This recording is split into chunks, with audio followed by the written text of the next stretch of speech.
In the misty hills of Oregon, there once stood a town carved from the heart of the forest. It was a place where the smell of fresh-cut pine filled the air, where the whistle of the mill echoed through the valley, and where generations of families built their lives among towering evergreens.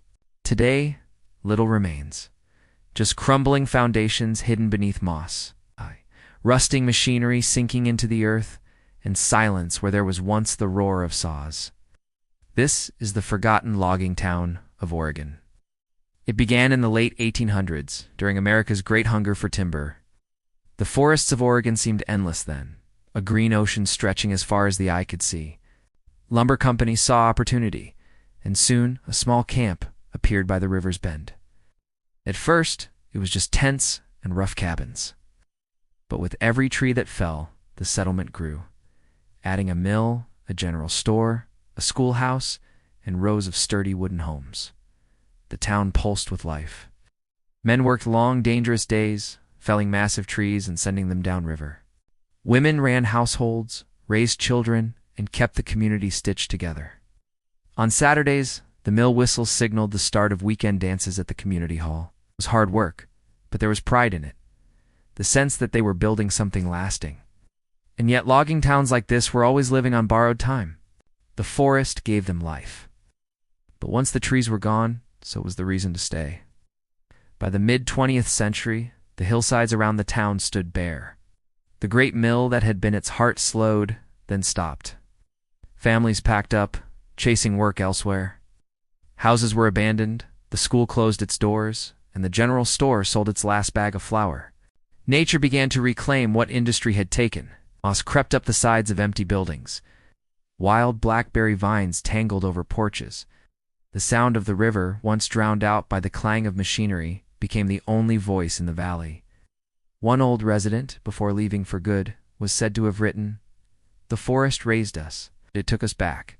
Today, if you hike far enough into the woods, you might stumble across what's left.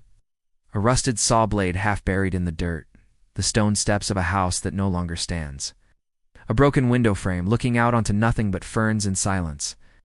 It's hard to imagine that this was once a place where children played, where the scent of sawdust lingered on every street, and where the rhythm of life matched the beat of the mill.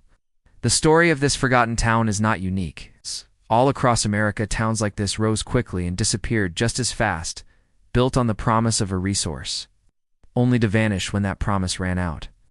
They are ghosts now, hidden in the folds of the land, their histories fading with each passing year.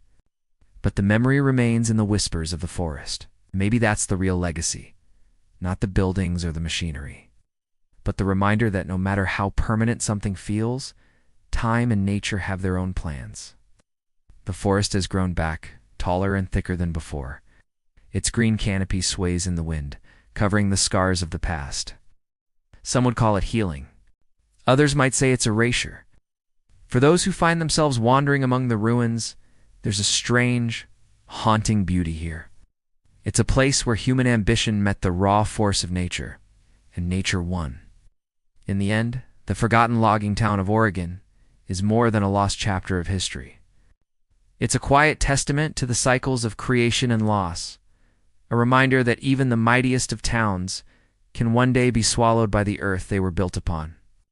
Because in the deep green silence of the Oregon forest, time always has the final word.